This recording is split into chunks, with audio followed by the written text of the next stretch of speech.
അപ്പോൾ A language is spoken in different accent, vocabulary or style by different people.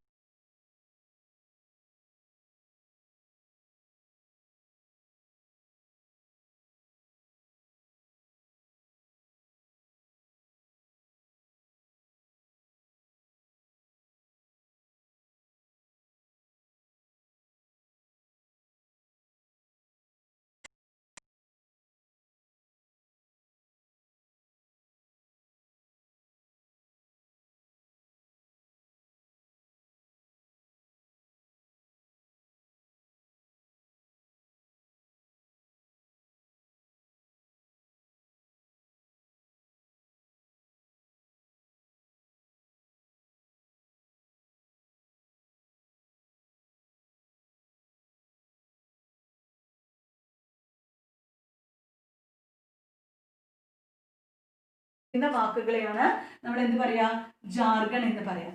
അതായത് ഇപ്പൊ നിങ്ങൾക്കറിയാം, ഇപ്പൊ ഡോക്ടേഴ്സിന്റെ പ്രിസ്ക്രിപ്ഷൻ എടുത്ത് നോക്കിക്കഴിഞ്ഞാൽ അറിയാം, ഒരു പ്രത്യേക തരത്തിലാണ് അവരത് എഴുതുന്നത് അല്ലേ, പ്രത്യേകമായ രീതിയിലാണ് അവരത് അപ്ലൈ ചെയ്യുന്നത്. മനസ്സിലാവുന്നില്ലേ? അപ്പൊ അത് അവരുടേതായ ജാർഗണാണ്. മനസ്സിലായി? അത് ജസ്റ്റ് പറഞ്ഞു എന്ന് മാത്രം. അല്ലെങ്കിൽ വേണ്ട, പ്രിസ്ക്രിപ്ഷന്റെ കാര്യം ഒരിക്കലും അത് രജിസ്റ്ററിൽ പെടും. ഇനി പറഞ്ഞുതരാം. ചിലപ്പോൾ ചില കടകളിൽ അവരുടേതായ യൂസേജ് വരുന്നില്ലേ, ജാർഗൻ. ഓരോ ട്രേഡിനനുസരിച്ച് different type of expressions use ചെയ്യുന്നുണ്ട്. അതിനെയാണ് ജാർഗൻ എന്ന് പറയുന്നത്, ലാംഗ്വേജിൻ്റെ കേട്ടോ. അതാണ് term use to refer set of words or expressions use by a specific group among themselves. അവരുടെ ഇടയിൽ മാത്രമായിട്ട് ഉപയോഗിക്കുന്നതാണ്. മനസ്സിലായോ? ആ ഗ്രൂപ്പിൽ മാത്രം ഉപയോഗിക്കുന്ന വാക്കുകളെയാണ് ജാർഗൺ എന്ന് പറയാം. അത് വേറൊരു സ്ഥലത്ത് അത് ഉപയോഗിക്കില്ല. മനസ്സിലായോ? അപ്പോൾ അതാണ് ജാർഗൺ എന്ന് പറയുന്നത്. അപ്പോൾ so what is jargon? Jargon is a term use to refer to set of words or expressions used by a specific group among themselves. Every trade has its own jargon. ഓരോ ട്രേഡിനും അവരുടേതായ jargon ഉണ്ട്. മനസ്സിലായോ? അപ്പോൾ ഓരോ ട്രേഡിനും അവരുടേതായ jargon. ഇപ്പോൾ ഏതൊക്കെ തരം ട്രേഡ് ഉണ്ടോ അതിൻ്റെയൊക്കെ, അല്ലെങ്കിൽ ഏതൊക്കെ തരം ഗ്രൂപ്പ് ഉണ്ടോ അതിൻ്റെ രീതിയിൽ ഉപയോഗിക്കുന്ന വാക്കുകളെ ജാർഗൺ എന്ന് പറയും. Now, slang. Slang is an extreme form of informality in the use of language. Slang എന്ന് പറഞ്ഞാൽ എന്താണ്? നമ്മൾ ഇൻഫോർമൽ ആയിട്ട് ഉപയോഗിക്കുന്ന ലാംഗ്വേജ്. നമ്മൾ സാധാരണ എൻ്റെ സ്ലാങ് തീരെ നന്നല്ല എന്നൊക്കെ നമ്മൾ പറയാറില്ലേ, ആ രീതി. അതായത് informality in the use of language. ലാംഗ്വേജിൻ്റെ extreme form of informality, extreme ആയിട്ടുള്ള ഇൻഫോർമൽ ആയിട്ടുള്ള രീതിയിൽ യൂസ് ചെയ്യുന്നതിനാണ് സ്ലാങ് എന്ന് പറയും. മനസ്സിലായോ? പഹയ അങ്ങനെയൊക്കെ നമ്മൾ പറയില്ലേ, അല്ലെങ്കിൽ വേറെ ഏതെങ്കിലും തരത്തിൽ നമ്മൾ അതിനെ ഉപയോഗിക്കുന്നില്ലേ? നമ്മൾ നിങ്ങൾ തന്നെ പറയാറില്ലേ, നിങ്ങൾ ദേഷ്യം വരുമ്പോൾ നിങ്ങളുടെ ഫ്രണ്ട്സിൻ്റെ ഇടയിൽ എങ്ങനെയൊക്കെ വിളിക്കുമെന്ന് നിങ്ങൾക്ക് അറിയാം അല്ലേ? ഒരു തരം സ്ലാങ് ആയിട്ട് തന്നെ നമ്മൾ പറയാം. മനസ്സിലായോ? അത് മാത്രമല്ല, അല്ലാതെ ഉപയോഗിക്കുന്ന ഇൻഫോർമാലിറ്റി, എക്സ്ട്രീം ഇൻഫോർമാലിറ്റിനെയാണ് സ്ലാങ് എന്ന് പറയും. ഇനി കാണ്ട്, CANT എന്നാണ് കേട്ടോ. അത് നമ്മൾ ക്യാനിൻ്റെ കാണ്ട് എന്നുള്ളതല്ല. Cant is a term used to mean the secret language used by a class or sect. ഒരു സീക്രട്ട് ആയിട്ടുള്ള ലാംഗ്വേജ്, അത് ഏതെങ്കിലും ഒരു വിഭാഗത്തിൻ്റെ സീക്രട്ട് കോഡുകളോ അല്ലെങ്കിൽ സീക്രട്ട് ലാംഗ്വേജ്. ഇപ്പം നിങ്ങൾക്കറിയാം, പട്ടാളത്തിലോ അല്ലെങ്കിൽ അങ്ങനെ അവരുടെ ഇടയിൽ അല്ലെങ്കിൽ തീവ്രവാദികളുടെ ഇടയിൽ അവരുടേതായ ഒരു സീക്രട്ട് കോഡ്സോ അല്ലെങ്കിൽ സീക്രട്ട് ആയിട്ടുള്ള ലാംഗ്വേജ് ഒക്കെ ഉണ്ടാവും. അതിനെയാണ് കാണ്ട് എന്ന് പറയാം. അല്ലെങ്കിൽ ഏതെങ്കിലും വിഭാഗമായിട്ടുള്ള ആളുകളുടെ ഇടയിൽ ഉണ്ടാവുന്ന, ഞാൻ തീവ്രവാദികൾ എന്ന് പറഞ്ഞു എന്ന് മാത്രം കേട്ടോ, അങ്ങനെയല്ല ഉദ്ദേശിച്ചത്. അല്ലെങ്കിൽ ഏതെങ്കിലും ഒരു വിഭാഗത്തിൽ സീക്രട്ട് ആയിട്ടുള്ള ഒരു ഇത് ഉണ്ടെന്നുണ്ടെങ്കിൽ, ഇപ്പോൾ ഞങ്ങളൊക്കെ കുട്ടിക്കാലത്ത് നമ്മൾ മറ്റുള്ളവരോട് പറയുമ്പോൾ എനിക്കൊരാളോട് ദേഷ്യം ഉണ്ടെന്നുണ്ടെങ്കിൽ അതിനനുസരിച്ചിട്ട് ഞങ്ങൾ ഓരോ വാക്കിലും എക്സ്ട്രാ വേർഡുകളൊക്കെ ഉപയോഗിക്കാറുണ്ടായിരുന്നു. അതുപോലെ ചില സിനിമയിൽ കണ്ടിട്ടില്ലേ, ഏതൊരു സിനിമയിലും കണ്ടിട്ടുണ്ട്, അതുപോലെ ഒരു വേർഡ് മുമ്പിൽ അല്ലെങ്കിൽ പിന്നിൽ ചേർത്തിട്ട് അത് പറയുമ്പം അല്ലെങ്കിൽ തിരിച്ചു പറയുക, അങ്ങനെയൊക്കെ പറയുന്നത് നമ്മൾ കണ്ടിട്ട്, അതൊക്കെ ഏകദേശം ഈ ഒരു കാണ്ട് എന്നുള്ള ഒരു ഇതിലാണ് വരുന്നത്. So cant is a term used to express a secret language by a class or a sect. Okay, hope you understood this. Now we are moving to the next division, interdisciplinary approach in linguistics. Interdisciplinary എന്ന് പറഞ്ഞാൽ തന്നെ അറിയാം, ലിംഗ്വിസ്റ്റിക്സിൻ്റെ ആയിട്ട് മറ്റുള്ള വിഭാഗങ്ങളായിട്ട് ബന്ധപ്പെട്ട് കിടക്കുന്നത് എങ്ങനെയാണ്. Okay, so interdisciplinary means connecting linguistics with other branches of knowledge. മറ്റുള്ള വിഭാഗവുമായിട്ട് എങ്ങനെയാണ് കണക്റ്റഡ് ആവുന്നത് ലിംഗ്വിസ്റ്റിക്സ് എന്നുള്ളതാണ് നമ്മൾ interdisciplinary disciplinary approach in linguistics എന്ന് പറയുന്നത്.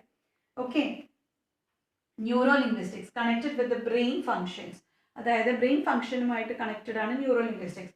Left hemisphere damage leads to language disorder, അതായത് ബ്രെയിനിൻ്റെ ലെഫ്റ്റ് സൈഡിന് എന്തെങ്കിലും ഡാമേജ് വന്നിട്ടുണ്ടെന്നുണ്ടെങ്കിൽ അത് ലാംഗ്വേജിൻ്റെ ഡിസോർഡർ ഉണ്ടാവാൻ സാധ്യതയുണ്ട്. അതാണ് എഫോറ എന്ന് പറയുന്നത്. മനസ്സിലായോ? അതുപോലെ മനസ്സിലാവുന്നുണ്ടോ? അതായത് ന്യൂറോ ലിംഗ്വിസ്റ്റിക്സ് എന്ന് പറഞ്ഞാൽ എന്താണ്? നമ്മുടെ ലിംഗ്വിസ്റ്റിക്സ് നമ്മുടെ ന്യൂറോളജിക്കലായിട്ട് കണക്റ്റഡ് ആണെന്നാണ് പറയുന്നത്. നമ്മൾ സംസാരിക്കുന്നുണ്ടെങ്കിൽ എന്തെങ്കിലും ബ്രെയിനിൻ്റെ ഒരു ഫങ്ഷൻ അവിടെ നഷ്ടപ്പെട്ടിട്ടുണ്ടെന്നുണ്ടെങ്കിൽ ചിലപ്പോൾ അത് സാധ്യമാവുന്നില്ല, അല്ലേ? അത് ന്യൂറോ ലിംഗ്വിസ്റ്റിക്സിൻ്റെ ഭാഗമായിട്ടാണ് വരുന്നത്. മനസ്സിലായോ? Noam Chomsky regarded language as a cognitive system, language ഒരു കോഗ്നിറ്റീവ് ആയിട്ടുള്ള സിസ്റ്റം ആണ് എന്നാണ് നോം ചോംസ്കി പറഞ്ഞിട്ടുള്ളത്. അതായത് ഇതൊക്കെ കണക്റ്റഡ് ആണ്. ഒരു നമുക്ക് അതായത് ഇപ്പോൾ എങ്ങനെ സംസാരിക്കണോ, എന്താണ് സംസാരിക്കേണ്ടത് എന്നുള്ളതൊക്കെ നമ്മുടെ ബ്രെയിൻ ഫങ്ഷനുമായിട്ട് ന്യൂറോൺസുമായിട്ട് ബന്ധപ്പെട്ട് കിടക്കുന്നതാണ്, നമ്മുടെ ബ്രെയിനുമായിട്ട് ബന്ധപ്പെട്ട് കിടക്കുന്നതാണ് ലാംഗ്വേജിൻ്റെ ഉപയോഗം. ഓക്കെ, ചില ജന്മന സംസാരിക്കാൻ പറ്റാത്ത ആളുകൾ വരുന്നുണ്ട്, എന്തെങ്കിലും അപകടങ്ങൾ സംഭവിച്ചിട്ട് സംസാരിക്കാൻ പറ്റാത്ത വരുന്ന ആളുകളുണ്ട്, അല്ലേ? അപ്പോൾ അതൊക്കെ ഇത് ന്യൂറോ റിലേറ്റ് ചെയ്തിട്ടുള്ള കാര്യങ്ങളാണ്. അപ്പോൾ ന്യൂറോ ലിംഗ്വിസ്റ്റിക്സ് ലാംഗ്വേജുമായിട്ട് കണക്റ്റഡ് ആണെന്നാണ് പറയുന്നത്. Okay okay so psycho linguistics അടുത്ത ഡിപ്പാർട്ട്മെന്റിലേക്ക് നോക്കൂ. Psycho linguistics deals with the connection between language and mind. Psycho linguistics എന്ന് പറഞ്ഞാൽ മൈൻഡും ലാംഗ്വേജുമായിട്ട് കണക്റ്റഡ് ആണ്. Employs the production and comprehension of speech. നമ്മുടെ മൈൻഡുമായിട്ട് കണക്റ്റഡ് ആയിട്ടുള്ളതാണ് സൈക്കോ.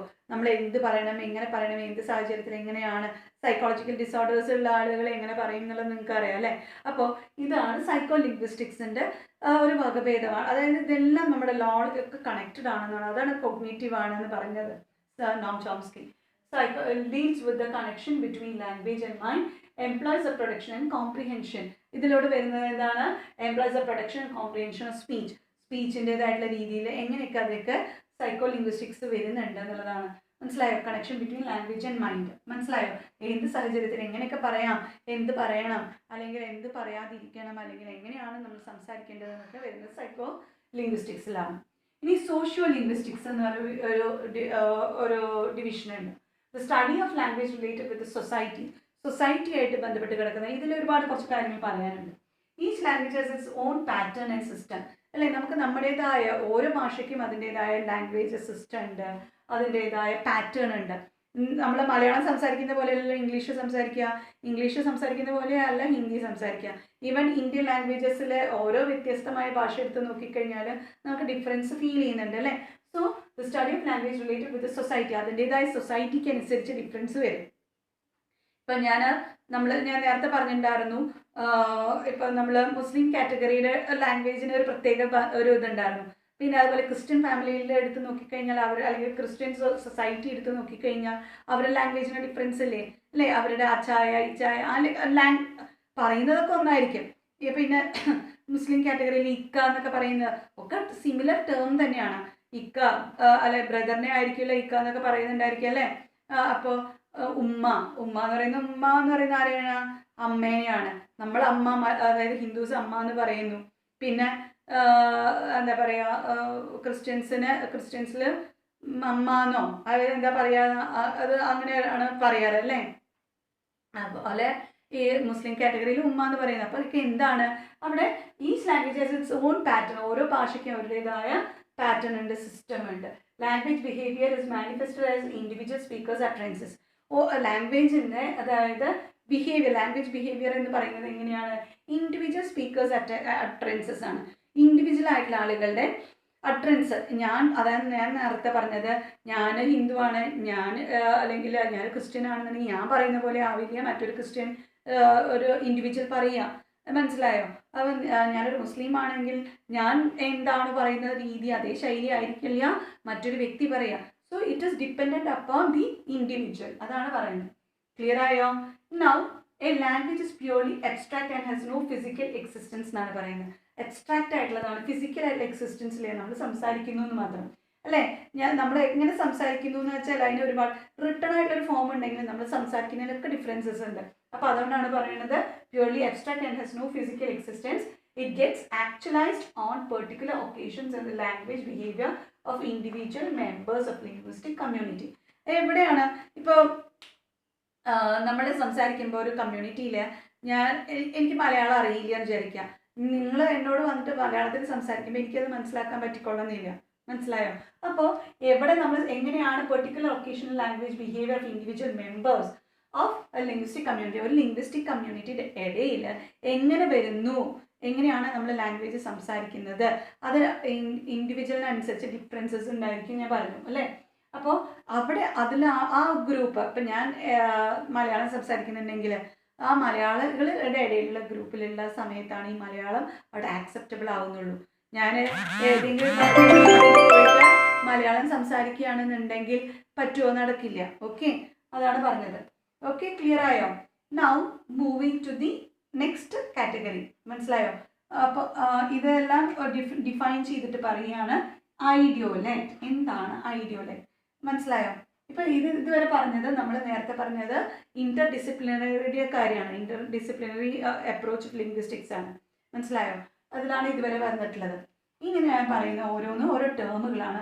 ഇതെല്ലാം നിങ്ങൾ പഠിക്കേണ്ടി വരുന്നു. ഷോർട്ട് ആൻസർ ആയിട്ട് വരാം, ഒന്നിച്ച് പാരഗ്രാഫായിട്ട് ഫിൽ ഇൻ ദ ബ്ലാങ്ക്സ് ഒക്കെ ആയിട്ട് ഇത് വരാറുള്ളതാണ് കേട്ടോ. ഈ പറയുന്നതെല്ലാം വരാറുണ്ട്. അപ്പോൾ idiolect, the totality of the speech habit of an individual. അത് ഓരോ ഇൻഡിവിജ്വലിനും അവരുടേതായ സ്പീച്ച് ഹാബിറ്റ് ഉണ്ട്. അതിനെയാണ് ഐഡിയോലെക്ട് എന്ന് പറയാം. ഞാനെന്നൊരു വ്യക്തി എങ്ങനെ മലയാളം സംസാരിക്കുന്നു, ഞാനെന്നൊരു വ്യക്തി ഹിന്ദി എങ്ങനെ സംസാരിക്കുന്നു, എൻ്റേതായ അപ്രോച്ച്, അതിനെയാണ് totality of the speech habit. എൻ്റേതായ സ്പീച്ച് ഹാബിറ്റിനെയാണ് ഐഡിയോലെക്ട് എന്ന് പറയാം. ക്ലിയർ ആയോ? അപ്പോൾ നിങ്ങളുടേതായ ഒരു ശൈലി ഉണ്ടെന്നുണ്ടെങ്കിൽ അതിനെ ഐഡിയോലെക്ട്.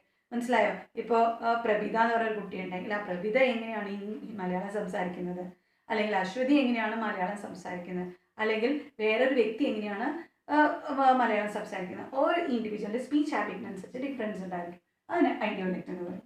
ഇനി ഡയലക്ട് എന്ന് പറയുന്നത് varieties of language which differ in grammar, vocabulary and pronunciation. നമ്മൾ ഇപ്പം ഞാൻ പറഞ്ഞുതരാം. നമ്മൾ മലയാളം തന്നെ സംസാരിക്കുന്ന ഒരു ഭാഷ കാസർഗോഡൊക്കെ പോയി കഴിഞ്ഞാൽ എൻ്റലി ഡിഫറെൻ്റ് ആണ്. മലയാളമാണോ സംസാരിക്കുന്നത് നമുക്കൊരു തോന്നിപ്പോവും. മനസ്സിലായോ? അപ്പോൾ അവരുടെ വൊക്കാബുലറിയിൽ ഡിഫറൻസ് ഉണ്ട്, ഗ്രാമറിൽ ഡിഫറൻസ് ഉണ്ട്, ചില പ്രൊനൗൺസിയേഷനിൽ ഡിഫറൻസ് ഉണ്ട്. അതിനെയാണ് ഡയലക്ട് എന്ന് പറയാം. ക്ലിയർ ആയോ? ഇനി അടുത്തത് ഈ ഒരു പോയിന്റ് ഒന്ന് നല്ല ശ്രദ്ധിക്കണം.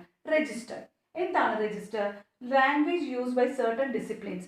പ്രത്യേകമായ വിഭാഗങ്ങൾ. ഇപ്പം നിങ്ങൾ ആധാരം എഴുതുന്ന ആളുകളുടെ അടുത്ത് പോയി കഴിഞ്ഞാൽ ആധാരം എഴുതുന്ന ആളുകൾ എങ്ങനെയാണ് ലാംഗ്വേജ് ഉപയോഗിക്കുന്നത്? അവരുടെ ലാംഗ്വേജ് ഡിഫറൻസ് ഇല്ല, അവരുടെ ഫീൽഡിൽ ഡിഫറൻസ് ഇല്ലേ? അതുപോലെ ഒക്യുപ്പേഷൻ അനുസരിച്ച്, ഞാൻ ഡോക്ടർ ആണെന്നുണ്ടെങ്കിൽ ഡോക്ടർ എങ്ങനെയാണോ അവരുടെ ഭാഷ കണ്ടിട്ടുണ്ടായിരിക്കും അല്ലേ, ഡിഫറൻസ് ഉണ്ടായിരിക്കും. അതുപോലെ സോഷ്യൽ റോൾസ് അനുസരിച്ച് ഡിഫറൻസ് വരും. മനസ്സിലായോ? ഞാനൊരു ടീച്ചറാണ്, ഞാൻ എങ്ങനെയാണ് ആ ഭാഷ ഉപയോഗിക്കുന്നത്. ഇപ്പം നമുക്കറിയാം, നമുക്കൊക്കെ പരിചയമായിട്ടുള്ള വിദ്യാഭ്യാസം എങ്ങനെയാണ്, മലയാളം എങ്ങനെയാണ് ക്ലാസ് എടുക്കാറുള്ളത് നിങ്ങൾക്കറിയാം. വിദ്യാഭ്യാസത്തിൻ്റെ ഒരു സ്റ്റൈൽ ഡിഫറൻസ് ഉണ്ട്, അത് ഐഡിയോലെക്റ്റിൽ പെടും കേട്ടോ. അതുപോലെ ആ സോഷ്യൽ റോൾ പ്ലേ ചെയ്യുന്നത്, ഇപ്പോൾ മലയാളം ടീച്ചർ എങ്ങനെയാണ് മലയാളം ഹാൻഡിൽ ചെയ്യുന്നത് നിങ്ങൾക്കറിയാം. അപ്പോൾ അതുപോലെ അതൊരു സോഷ്യൽ റോളാണ്. മനസ്സിലായോ? ഒക്യുപ്പേഷൻ അനുസരിച്ച് മാറ്റങ്ങൾ വരും. ജേർണലിസ്റ്റിക് രജിസ്റ്റർ ഉണ്ട്. മനസ്സിലായോ? ജേർണലിസ്റ്റിക് രജിസ്റ്റർ, ജേർണലിസ്റ്റ് എങ്ങനെയാണോ ഉപയോഗിക്കുന്നത് അവരുടെ ഭാഷ, അത് കുറച്ച് ഡിഫറൻസ് ഉണ്ട്. അതിന് ജേർണലിസ്റ്റിക് രജിസ്റ്റർ എന്ന് പറയും. അതുപോലെ ലോയേഴ്സ് ഉപയോഗിക്കുന്നത്, ഡോക്ടേഴ്സ് ഉപയോഗിക്കുന്നത്, അങ്ങനെ ഓരോ പ്രൊഫഷൻ വൈസ് സയൻറ്റിസ്റ്റുകൾ ഉപയോഗിക്കുന്ന അവരുടേതായ ഭാഷ വ്യത്യാസങ്ങളൊക്കെ ഉണ്ടാവും. അതിനെയാണ് രജിസ്റ്റർ എന്ന് പറയും. ക്ലിയർ ആയോ? അപ്പോൾ രജിസ്റ്ററും ഐഡിയോലെക്റ്റും തമ്മിൽ കൺഫ്യൂസ്ഡ് ആവാൻ പാടില്ല. രജിസ്റ്റർ എന്ന് പറഞ്ഞു കഴിഞ്ഞാൽ ഒരു സർട്ടൺ ഡിസിപ്ലിൻ്റെ ഭാഗമായിട്ട് ഉപയോഗിക്കുന്നതാണ്. ഐഡിയോലെക്റ്റ് എന്ന് പറഞ്ഞാൽ ഓരോ വ്യക്തികളുടേതായ ഡിഫറൻസസ് ആണ് ലാംഗ്വേജിൻ്റെ ഉപയോഗത്തിന്. ഇനി അടുത്തത് മോണോലിംഗ്വിസ്റ്റ്. മോണോലിംഗ്വൽ എന്ന് പറഞ്ഞു കഴിഞ്ഞാൽ those who speak one language, അതായത് മീൻസ് വൺ ലാംഗ്വേജ്. ഒരു മോണോ എന്ന് പറഞ്ഞാൽ വൺ അല്ലേ, അപ്പോൾ ഒരു ലാംഗ്വേജ്, അതായതായിരിക്കും അവരവരുടെ മാതൃഭാഷ മാത്രം സംസാരിക്കാൻ അറിയുന്ന ആളിനെ എന്താണ് മോണോലിംഗ്വിസ്റ്റിക് അല്ലെങ്കിൽ മോണോലിംഗ്വൽ എന്ന് പറയുന്നു. ഇനി ബൈലിംഗ്വൽ, നിങ്ങൾ ഈ ചില അപേക്ഷകളിലൊക്കെ കാണാൻ എത്ര ലാംഗ്വേജസ് അറിയാമെന്നുള്ളത്, ബൈലിംഗ്വലാണോ മോണോലിംഗ്വലാണോ മൾട്ടിലിംഗ്വലാണോ എന്നൊക്കെ ചോദിച്ചിട്ട് ബാറിട്ടിട്ട് എവിടെയെങ്കിലുമൊക്കെ കാണാം. ഗവൺമെൻറ്റൊക്കെ അല്ലെങ്കിൽ PSCയിലോ അങ്ങനെ ഇതിലൊക്കെ വരാൻ കണ്ടിട്ടുണ്ട്. പിന്നെ ബൈലിംഗ്വൽ എന്ന് പറഞ്ഞാൽ എന്താണ്? മാതൃഭാഷയുടെ കൂടെ ഒരു ഭാഷയും കൂടി എക്സ്ട്രാ അറിയുന്ന ഒരാളിനെ ബൈലിംഗ്വൽ എന്ന് പറയും. One who speaks foreign language along with his mother tongue. മനസ്സിലായോ?